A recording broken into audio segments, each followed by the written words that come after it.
Hey everyone, Hey everybody. welcome to another Travel Therapy Mentor video. Tonight we're going to be talking about pros and cons of travel therapy job boards.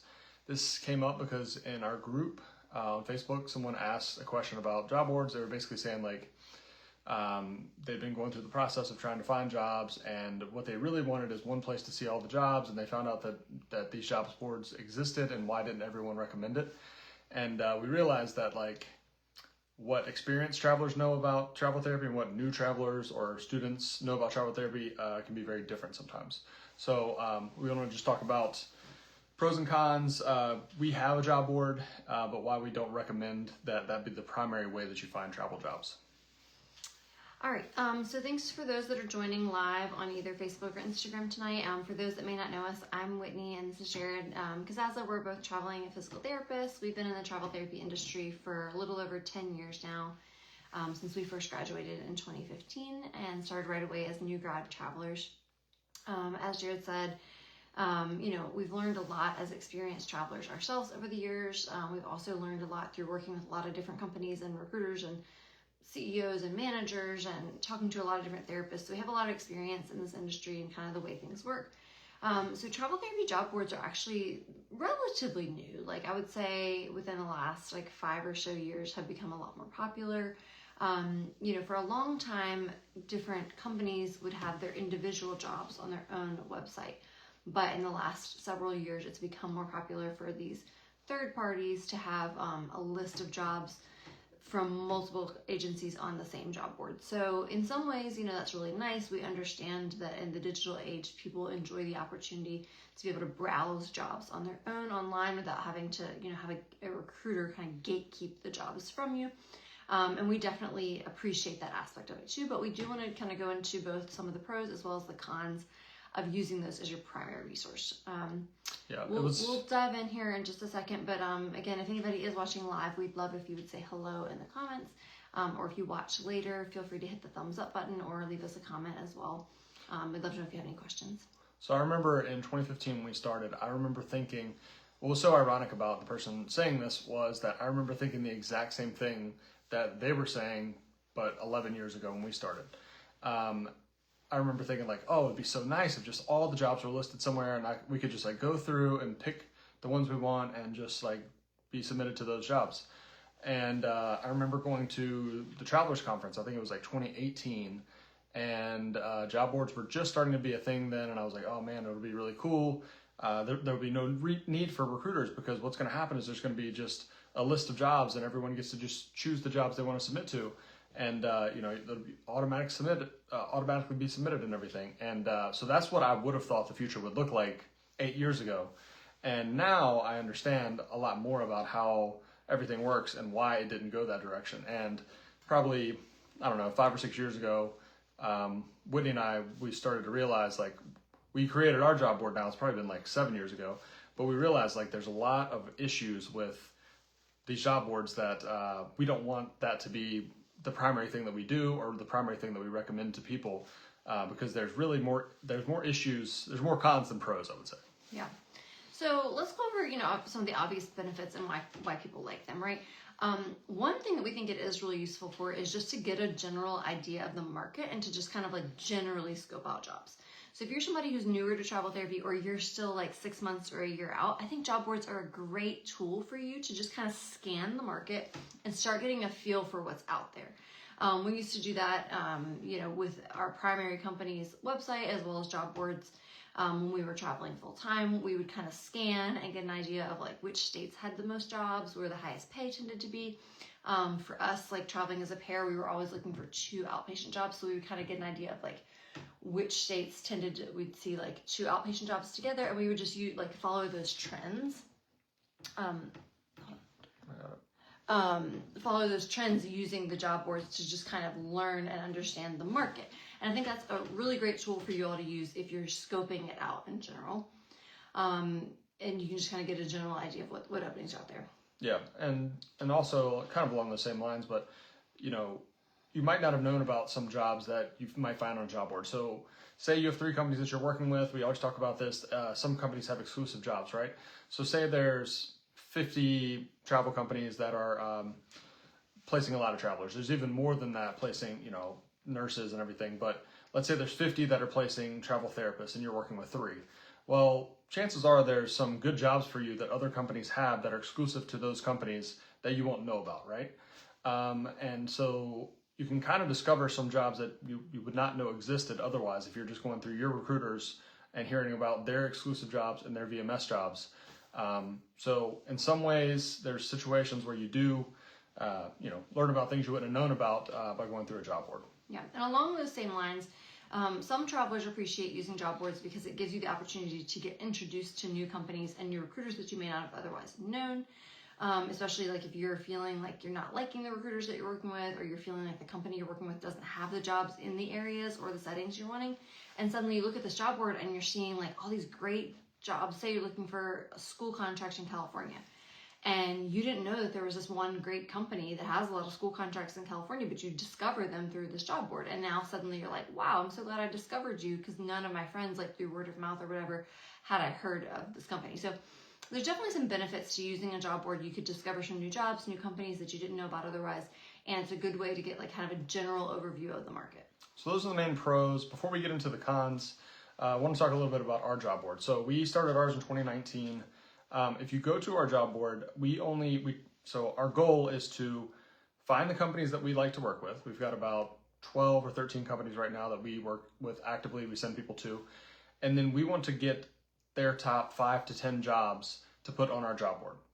And you might think, why would you just get the top 5 to 10 when I get all of them? Well, that gets into some of the cons of why we don't really like job boards as much and why we've kept ours small. There's a lot of issues when you try to have every single job on a job board. There gets to be a lot of headache, and there gets to be a lot of outdated things because you really can't keep 1,500 jobs updated. Or, if you're doing PTOT, SLP, PTA, CODA, there could be 3,000-4,000 jobs that you have to update all the time. Yeah.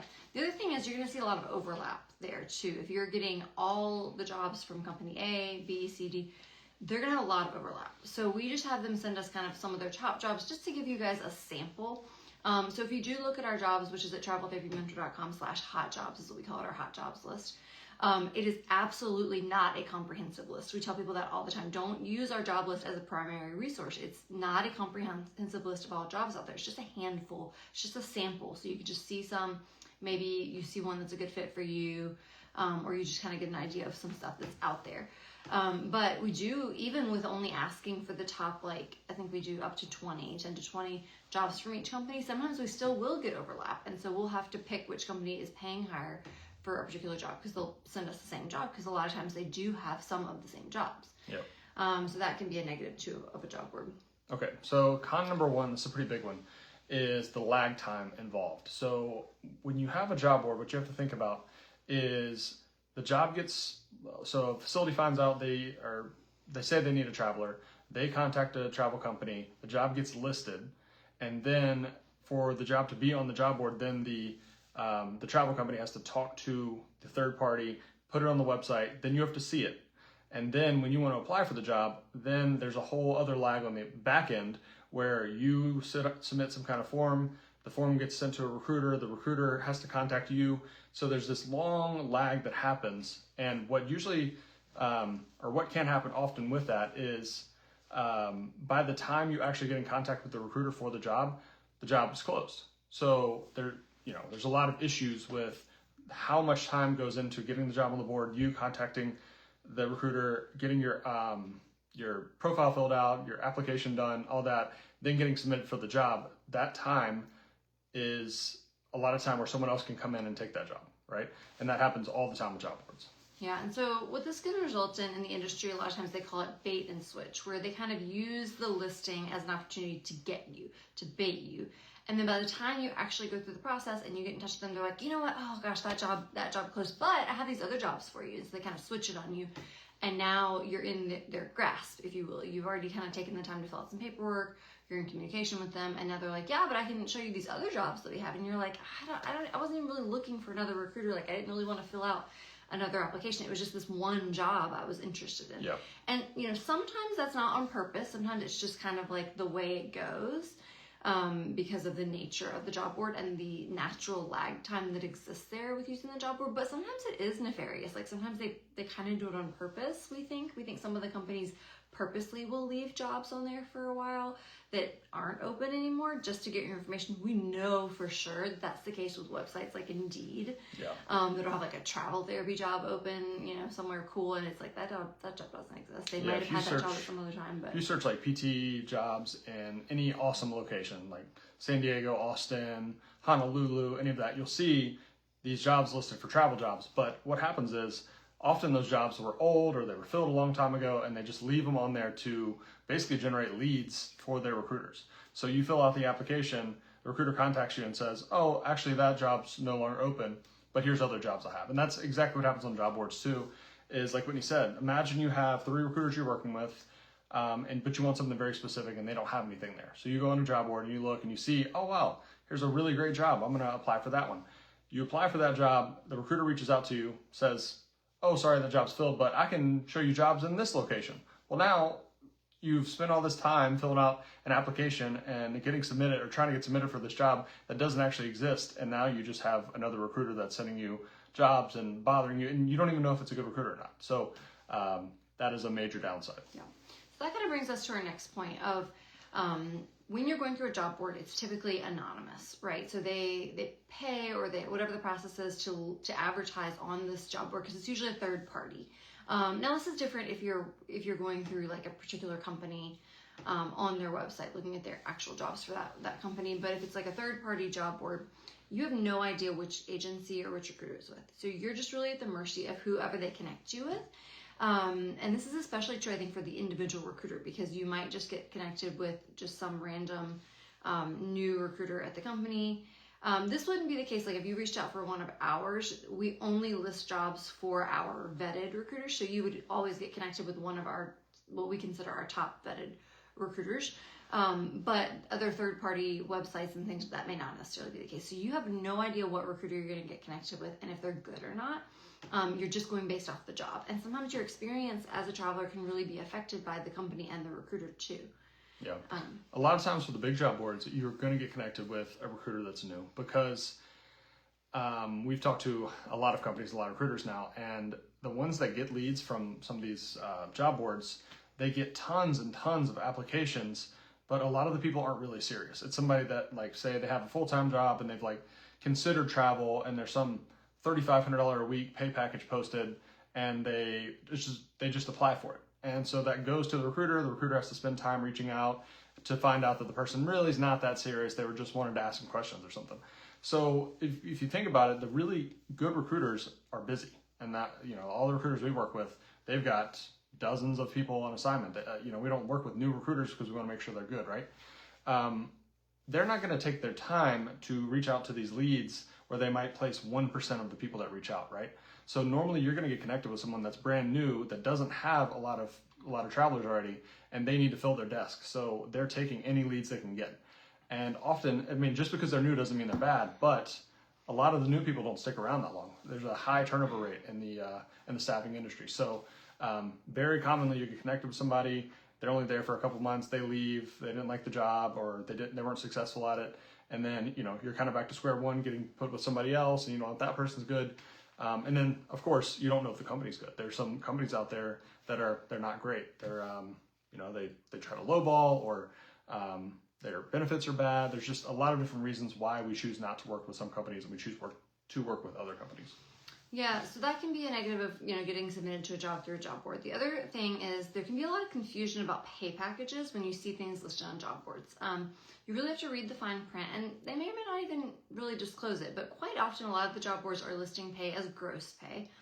We choose to list ours as net pay because every traveler that we know has always enjoyed seeing an estimate of the net pay package, kind of what you're going to make after taxes. That's a more realistic comparison of, apples to apples, like comparing this job to that job. What am I actually going to make after taxes? Whereas most job boards, they're going to list gross, and then you're going to have to find out from the recruiter what the net pay is going to be. And then also we find that a lot of different agencies will kind of pitch pay packages a little bit different. So there can be some confusion about what your pay package is going to be when you're just going off the job board. And we hear so often from travelers who are like, yeah, we saw it was listed at like $3,200 a week, But then when I actually talked to the recruiter, it looked like I was only going to make like $2,500 a week after it. So like, why was it such a big difference? And you know, some of it is the gross versus net thing, but there could also be, we honestly think sometimes they just lie, again, to do the bait and switch, or there could just be some differences in your reimbursements and that kind of thing. Well, something you have to remember too, on a job board, if it's listed as gross pay, some of these really high paying contracts that you might see, like the ones that people are usually looking on these job boards for, they can pay really high gross, but that means that the taxable rate is also very high. So what happens is, you know, the stipends get maxed out, your taxable rate maybe ends up being like $45 an hour, $50 an hour, whatever. And when that happens, that means your take-home pay is significantly less than the gross amount would be. Whereas, say it's a lower paying job, say it's $2,200 a week or something like that. Since your taxable rate is probably only in the $20 to $25 an hour range, it doesn't actually reduce your take-home pay that much from the taxes, right? Whereas, you know, if you're $50 an hour, you're in a much higher tax bracket, the withholdings are a lot higher. So that's what happens quite often is a job might be listed for $3,200 gross, like Whitney said, but then the actual take-home is significantly less. So yeah, we prefer on our job list to just list an estimate of take-home. It's never going to be exact, but we want it to be within, you know, $30, $40, $50 a week so that people aren't surprised by what they actually receive on their paycheck. And we're going to get into, in a minute, talking about the alternative way to go about looking at jobs, which would be working directly with a recruiter, and why we like that better. But for this particular example about the pay package, we just much prefer to work directly with a recruiter who can kind of tell us, like, off the bat, this is roughly what your net pay is going to be, without you just like getting your hopes up that it's this huge pay package. Because yeah, a lot of people see these jobs on these job boards and they're like, oh my gosh, like it's like $4,000 a week, and then by the time you like actually go through the process and fill out your application and find out all this stuff, you're like, oh, that's not much more than I'm making at my, like, I don't want this job. So we just feel like it's a lot of like bait and switch stuff. Yeah. Another thing, we talk about this all the time, is that it can give you an unrealistic view of what the market is actually like. It's not so much anymore. We used to see in groups all the time that people would be like, oh, never take a job for under $2,500 a week. And back then, the average pay rate would have been, this is like 2018, 2019, the average pay rate might only be $1,700 or $1,800 a week. But people are thinking that all the jobs are paying really high because they hear on these groups that people are taking these high pay rates, and they're looking at job boards that only list really high pay rates. So it gives you a skewed view of what the market's actually like. When in reality, most jobs, like say right now, most jobs are between like $2,000 and $2,500 a week take home. If you look at our job board, you might not know that because a lot of those listed on there are $2,400 to $3,000 a week. So it gives you an unrealistic view of the market. But I mean, you kind of have to just keep in mind that almost any time you're looking at one of these boards, the jobs that are the highest paying or the best locations are going to be the ones that are the most prominent. Yeah. So that's what we feel are kind of some of the pros and cons of using job boards. We do understand why people like to use them, and I do think that they can be a tool that you can use. So basically, the way I look at job boards, like I said, I was really excited. I thought that our website, you know, when we started our job board like 6 or 7 years ago, that we would be able to find talk to all the companies, get lists of their jobs, update ours, have it in real time, have everybody just look through a list and figure out what they want, and we'd be able to connect them with these great companies and recruiters. And it just doesn't really work that way in practice. Like, it's one of those things that sounds really good, but in practice, it's not what it sounds like. And I tried every way I could think of to try to make it work, and it doesn't work as well as you think it would. And so what we recommend is to just use job boards as a general way to scope out the market, ours included. Look at it. You know, if there's a job in there that you really like, you can always contact us for it. We send out tons of people to these jobs, but just keep in mind that there is a lag between when the job's posted. If it's a really good job, really high pay, there's a decent chance that someone else has already applied, interviewed, maybe even accepted the job before you ever contact and then get connected with the recruiter. So that lag time can be a major issue. Yeah, and one way you could use them too is if you do have your established recruiters, and we heard from some other travelers, they like to do this too. Like, they'll use the job boards just to kind of get a feel for it. If they see one they like, they'll go back to their established recruiter and be like, hey, do you also have this job? Because I don't want to like waste my time applying for this job with some other company if you also have it. And quite often they might. So that's a good way to use it, is just kind of like scope it out and then ask your recruiter about it. Consider applying for it. If you don't see that any of your recruiters have it, you've never heard of it somewhere else, it looks really awesome, definitely consider applying for it, but you do need to understand the limitations. You do need to understand that, like, it may not work out, and you may end up getting your information to this new company and kind of getting, caught up in all of that. So just know the limitations of using it. But in general, what we've always recommended to current and aspiring travelers is that you get in contact with 2 to 3 different recruiters at vetted companies. So that's something that we can help you with. You can also, ask friends, or there's other sources out there. But something that we really enjoy helping travelers with is getting you connected with vetted recruiters who we've taken the time to interview, we feel are really strong, and we can let you know about the company, if they're really good or not. Get in touch with a few solid recruiters, find 2 to 3 that you really like, and get your application filled out with them in advance so that you're already kind of set up with them. And that way they can work one-on-one with you for your job search and help you find the jobs and help you get submitted. Yeah, and we talk about this all the time, but just to bring it up again, it's not just the recruiter being really good. So I see in groups all the time, people say, make sure you're working with a good recruiter. You can have the best recruiter in the world, but if that recruiter works at a company that doesn't have jobs that you need, so if you're looking for something very specific, say you're looking for sports medicine clinics on the East Coast, if you're working with some of these companies out here, they're not going to have any options for you. So you could have the very best recruiter at that company, but it's not going to help you, right? So what we've tried to do over the years is interview a couple dozen or more companies now and try to find the ones that have different jobs in different locations or specialties that people want. And so then we can find good recruiters at those companies and send people to the company that has the jobs they need with a good recruiter at that company.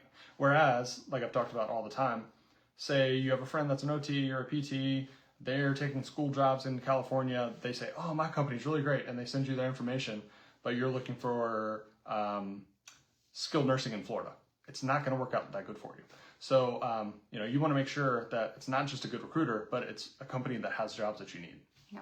So once you kind of have, your crew of recruiters, we recommend if you're getting started, like in the industry, to do this a few months in advance of when you actually plan to start a job, because you get this process over with in advance. So you go ahead and have an opportunity to interview the recruiters, find out if you like them, find out if they tend to have jobs in the areas that you want, in the settings that you want.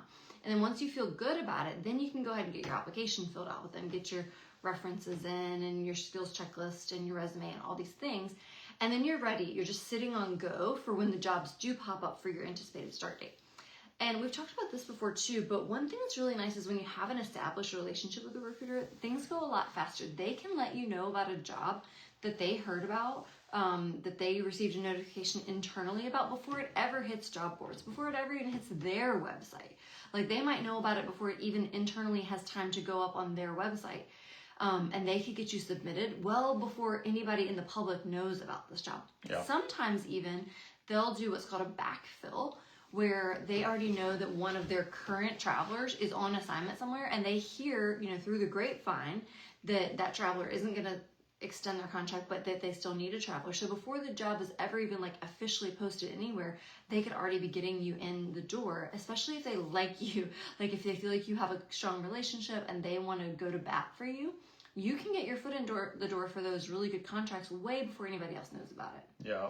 Something we've learned after talking to a couple hundred recruiters, and we're pretty good friends with some recruiters now.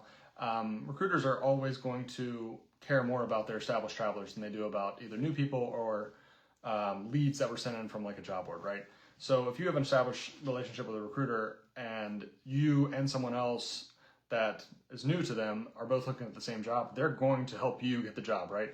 They care more about the people that are loyal to them. So keep that in mind. I mean, that's not a reason to just stay with one recruiter, but that is a reason to not just bounce around every single contract to a new company, a new recruiter, because they're never going to feel the same way about the relationship that you have versus someone that, if you've worked with the same 3 recruiters for 5 years, they're really going to want to help you out. Yeah, and just be professional. We always talk about that, even if you are working with more than one recruiter, just always be respectful and professional, and then they're going to want to go to bat for you. But if you're just constantly burning bridges left and right and treating them like crap, why are they going to want to help you out? Yeah. So if you're looking for some top paying jobs or really competitive locations or settings, that can really be to your benefit, to have a good relationship with a recruiter who can help get your foot in the door. So yeah, we just feel like that's overall a much better process. You can use these job boards as an additional tool in addition to your established recruiters to kind of scope out the market and see what else is out there. And maybe every now and then you come upon some job that your recruiter doesn't have that you wouldn't have otherwise known about. And it's a good opportunity for you to jump on it, but just know that there are limitations and that it may not work out. Yeah. I wish there was a way to make it work for all the jobs to be listed and everything to be automated and everything to be fast and you get connected with a good recruiter at a good company no matter what you do, but it's not like that. And so many job boards over the years have come and gone because everyone thinks it's going to be one thing and then it ends up not being that thing, right? It's just, at least with the technology and the situation that we have right now, the way the industry is designed, you just can't have it be perfect. You can't have it be the situation that everyone wants, where I just scroll through a list and choose the job I want and automatically get submitted for it and don't get a bunch of spam calls and I know the information's accurate. It's not like that. Yeah, the post that was in our group the other week that kind of sparked us to be like, we should talk a little more in detail about this. It was a person who was newer to travel and they were asking like very candidly, like, this seems amazing. Like I found this job board. It has all the jobs from a bunch of different companies. Why is no one talking about this? Like, yeah. And so then like basically a bunch of like current travelers chimed in and was like, sometimes when something seems too good to be true, it's because it is too good to be true. Yeah. And like just gave all these reasons why they didn't feel like it was the best way. And they used to think the same thing, but then they learned, so we've heard that time and time again from established travelers that like, you think it's going to be so great, but it's really not always great to work through a job board. Yep. We had a couple comments come in. If you are watching on Facebook or Instagram, we'd love if you just leave a comment, ask a question. Hey Nick, thanks for joining in. I hope you're doing good. Peggy wants to know, is there any specific company that has jobs in New York State? Peggy, if you want to fill out our recruiter recommendation form at traveltherapymentor.com/recruiters, we can look at which your discipline is, which settings you're looking for, as well as, the state, New York State, and we can kind of point you in the right direction for a company that would be a good fit. Yeah, it's not just location specific. So there are situations where it is that a company just has a lot of jobs in one geographic area, but a lot of times it's the intersection of location and the setting that you want to and try. Discipline. Yeah, and the discipline to try to match you up with the company. So it's always best to fill out the form. We ask for a decent amount of information to try to match you with the recruiters and the companies that are going to be the best fit. Yeah. Someone on Instagram says, I want to start traveling this summer. That's so great. I cannot believe it is April.